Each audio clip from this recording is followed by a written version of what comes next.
धीरज मजदूरी का काम करता था। धीरज के घर में उसकी माँ, उसकी पत्नी नीलम और उसकी बहन मधु थी। धीरज तो पढ़ा लिखा नहीं था, लेकिन धीरज की पत्नी नीलम पढ़ी लिखी थी। वो घर का सारा काम करती थी। मधु अभी कॉलेज में पढ़ती थी। अरे बहू, थोड़ा आराम कर लिया कर। दिन भर काम करा करती हो, थोड़ा आराम कर लिया करो, नहीं तो बीमार पड़ जाओगी। मैं तुम्हें कभी बैठे देखती ही नहीं हूँ। अरे मधु, तू भी कुछ काम कर लिया कर। दिन भर गांव में घूमा करती हो, अपनी भाभी का काम में हाथ बटाया करो। दिन भर इधर उधर घूमने से तो अच्छा ही है। अरे माँ, तुम भी ना मुझे दिन भर सुनाती रहती हो। मैं कहाँ घूमती हूँ, मैं तो दिन भर घर ही में रहती हूँ। बस कॉलेज जाती हूँ बस। और तो दिन भर घर ही में रहती हूँ। दिन भर सुनाती रहती हो, भाभी के सामने मेरी बेइज्जती करती रहती हो। अरे माँ जी, आप मधु से कुछ मत कहिए। थोड़ा ही काम तो रहता है। इतना काम तो मैं अपने घर में भी करती थी। आप लोग बैठिए, मैं अभी आपके लिए चाय बना कर लाती हूँ। वो भी अभी आने ही वाले होंगे, उनके भी आने का समय हो गया है। फिर नीलम सबके लिए चाय बनाती है। फिर थोड़ी देर बाद धीरज भी घर आ जाता है। अरे आ गए बेटा, बहुत थक गए होगे। आओ बैठो। बहू, धीरज के लिए भी चाय ले आओ, देखो वो आ गया है। फिर कुछ दिन बीत जाते हैं। एक दिन मधु धीरज से कहती है, भैया, वो मैं आपको बताना भूल गई थी। वो मेरे कॉलेज की फ़ीस भी भरनी है। आप मेरे कॉलेज की फ़ीस भर दीजिए ना। ठीक है मधु, मैं आज तुम्हारे कॉलेज की फ़ीस भर दूंगा। फिर धीरज काम पर चला जाता है। एक दिन धीरज और उसकी माँ घर के बाहर बैठकर बातें कर रहे थे। माँ, मैं दिन भर मेहनत करता हूँ, फिर भी इतनी कमाई नहीं हो पाती है। अभी आगे चल के मधु की शादी भी तो करनी है। ये सब कैसे होगा माँ? बस घर का खर्च चल पाता है बस। चिंता मत करो बेटा, भगवान पे भरोसा रखो, सब कुछ हो जाएगा। तुम चिंता मत करो, बस मेहनत करते रहो। भाभी, एक बात पूछूं? क्या आपने कभी पिज्ज़ा खाया है? हाँ खाया है ना।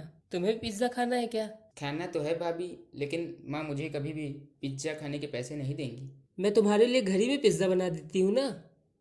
बाहर से खाने की क्या ज़रूरत है? बस थोड़ा सा पिज्ज़ा बनाने का सामान ले आओ, मैं तुम्हारे लिए घर ही में पिज्ज़ा बना दूंगी, वो भी बाजार से अच्छा। आप सच कह रहे हो भाभी? आप मजाक तो नहीं कर रहे हैं? नहीं, मैं सच कह रही हूँ। मैं सच में तुम्हारे लिए घर में पिज़्ज़ा बना दूंगी। बस थोड़ा सा बाजार से सामान ले आओ। तो ठीक है भाभी, मैं पिज्ज़ा का सामान लाने के लिए थोड़े पैसे माँ से मांग लेती हूँ। फिर मधु अपनी माँ से पिज्ज़ा का सामान लाने के लिए थोड़े पैसे मांगती है। माँ, थोड़े पैसे मुझे दे दो। क्यों चाहिए तुझे पैसे? अरे माँ, वो भाभी कह रही थी कि वो घर ही में पिज़्ज़ा बना लेती हैं। बस कह रही थी थोड़ा सा सामान ले आओ, घर ही में पिज़्ज़ा बना देंगी। माँ, मेरा पिज़्ज़ा खाने का बहुत मन है।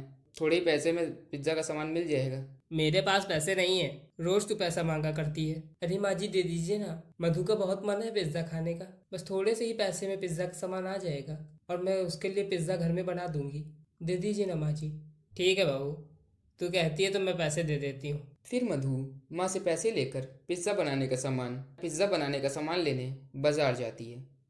अरे भैया, वो पिज़्ज़ा सॉस दे देना और पिज़्ज़ा बेस दे देना। फिर मधु पिज़्ज़ा बनाने का सामान लेकर घर आ जाती है।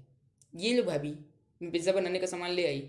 चलो पिज़्ज़ा बनाते हैं। फिर नीलम और मधु पिज़्ज़ा बनाने के लिए किचन में जाती हैं। अरे मधु, घर में तो कोई सब्जी ही नहीं है। मैं तुमसे सब्जी मंगाना तो भूल ही गई। अरे भाभी, अब तो पैसे भी ख़त्म हो गए।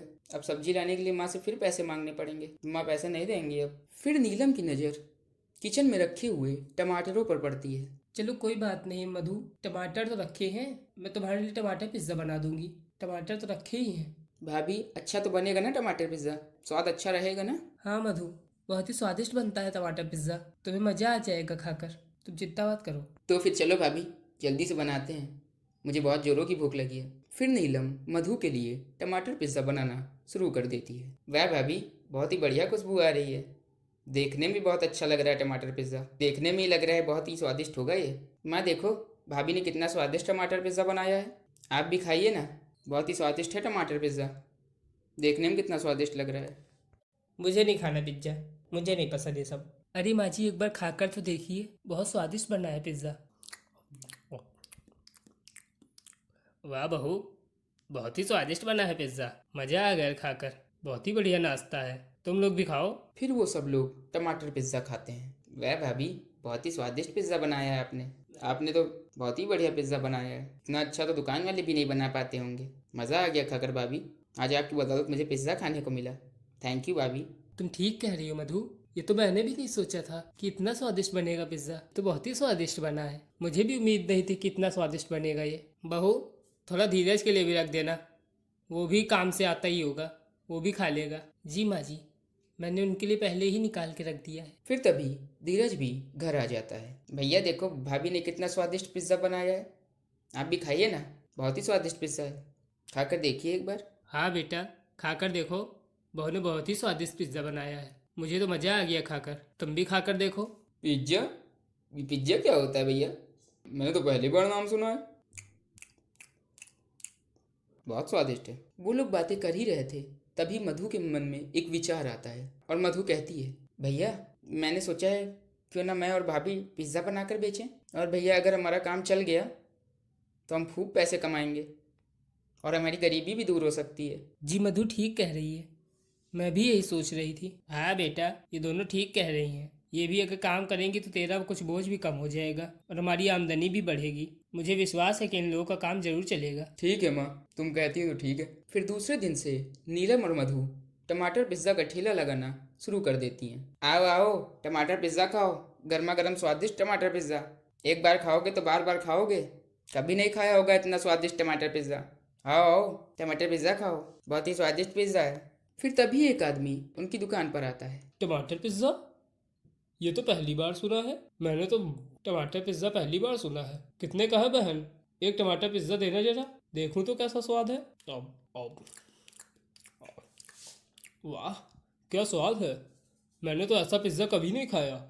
इतना स्वादिष्ट पिज़्ज़ा, इतना स्वादिष्ट पिज़्ज़ा मैं सबको बताऊंगा तुम्हारे ठेले के बारे में। मैं फिर आऊँगा। आओ आओ, गर्मा गर्म टमाटर पिज़्ज़ा खाओ, स्वादिष्ट टमाटर पिज़्ज़ा सिर्फ 50 रुपए में। फिर कुछ और लोग उनके ठेले पर आते हैं। बहन एक टमाटर पिज़्ज़ा देना, पहली बार सुना है टमाटर पिज़्ज़ा के बारे में, खुशबू तो बहुत अच्छी आ रही है। एक प्लेट देना टमाटर पिज़्ज़ा।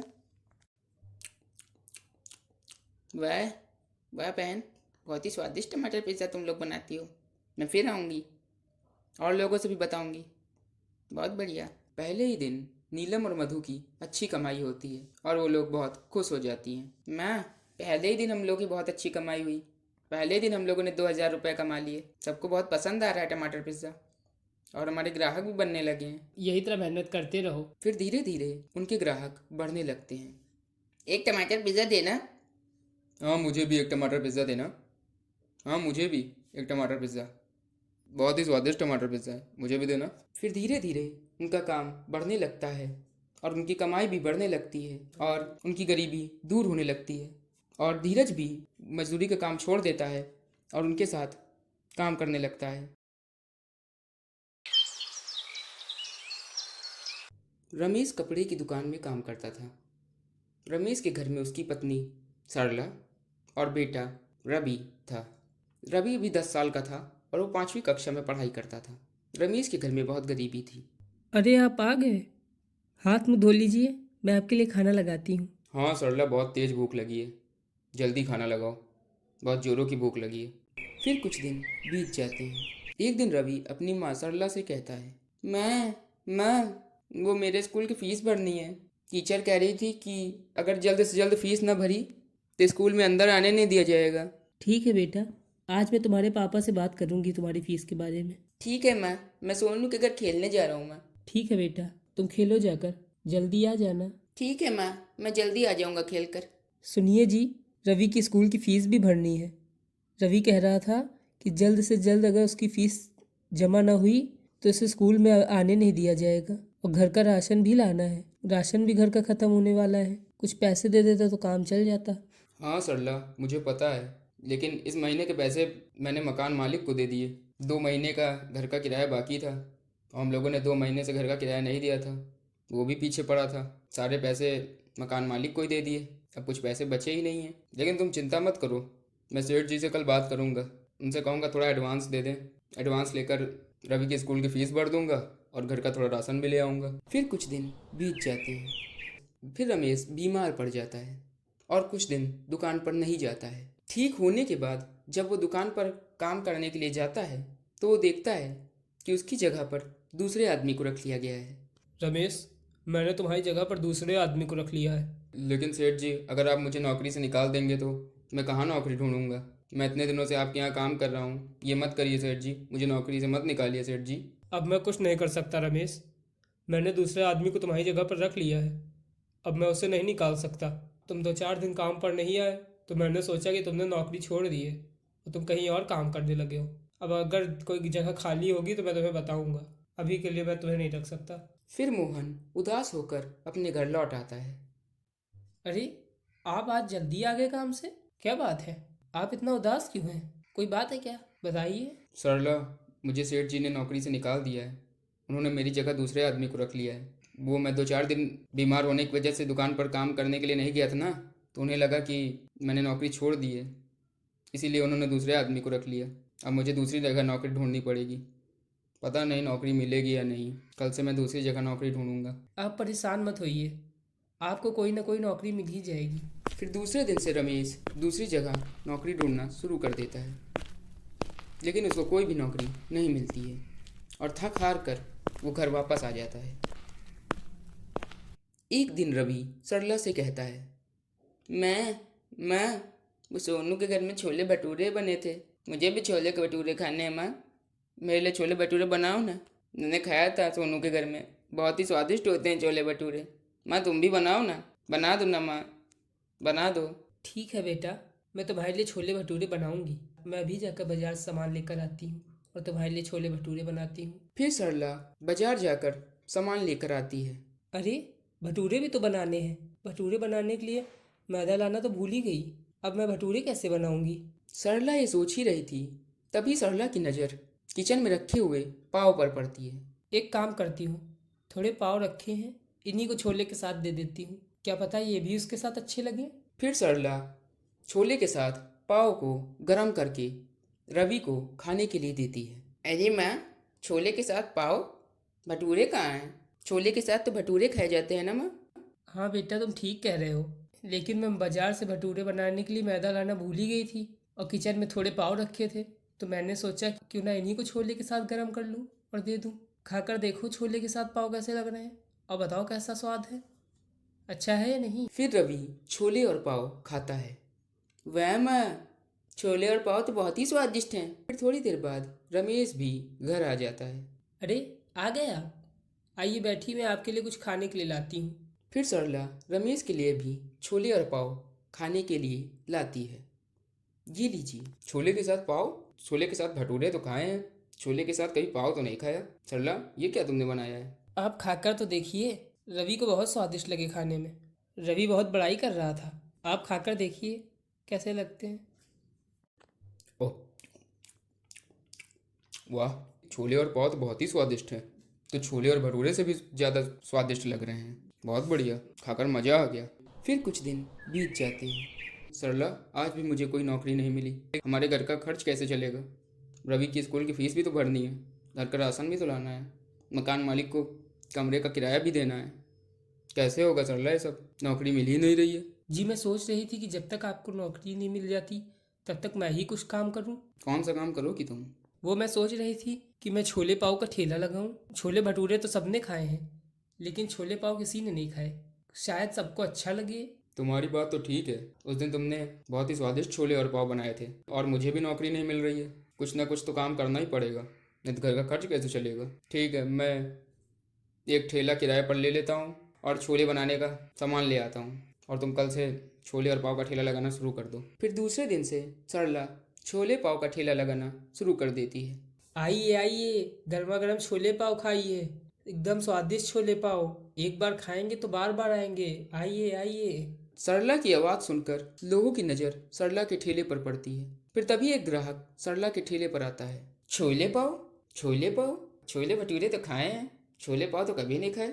अरे बहन, छोले पाव क्या होता है? लगा दो एक प्लेट, देखूं तो कैसा स्वाद है। छोले पाव तो आज तक कभी नहीं खाए। खाकर तो देखिए, एक बार खाएंगे तो बार बार आएंगे, इतना स्वादिष्ट है। आपने ये कभी नहीं खाया होगा। फिर सरला उस आदमी को एक प्लेट छोला पाव देती है। उम, उम, वह छोले पाव खाकर तो मज़ा आ गया। छोले भटूरे से भी ज़्यादा स्वादिष्ट है। बहुत बढ़िया बहन, मैं फिर आऊँगा और लोगों को भी बताऊँगा तुम्हारे छोले पाव के बारे में। बहुत बढ़िया, बहुत ही स्वादिष्ट छोले पाव बनाती हो तुम। अरे बहन, एक प्लेट मुझे भी छोले पाव देना, देखूँ तो क्या है। कभी खाया नहीं छोले और पाव, खाकर देखूँ। बहुत जोरों की भूख लगी है। और मेरे दोस्त को भी दे दो। हैं बहन, मुझे भी एक प्लेट दे दो, देखो तो क्या है। फिर धीरे धीरे सरला के ग्राहक बढ़ने लगते हैं और उसके ठेले पर भीड़ लगना शुरू हो जाती है। एक बार जो सरला के छोले पाव खाता था वो बार बार आता था। बहन 2 प्लेट छोले पाव देना जरा। बहन 2 प्लेट छोले पाव देना। हाँ मुझे भी 3 प्लेट देना। बहन मुझे भी 1 प्लेट दे दो जरा, देखो कैसा है। नाम तो बहुत सुना तुम्हारे छोले पाव का। मुझे भी चाहिए 1 छोले पाव। मुझे भी 1 प्लेट छोले पाव देना। फिर धीरे धीरे सरला के ग्राहक बढ़ने लगते हैं और सरला की कमाई और सरला बहुत अच्छी कमाई करने लगती है और उसकी कमाई बढ़ने लगती है। फिर धीरे धीरे उन लोगों का काम बढ़ने लगता है और वो थोड़े ही दिन में एक बड़ी दुकान खोल लेते हैं।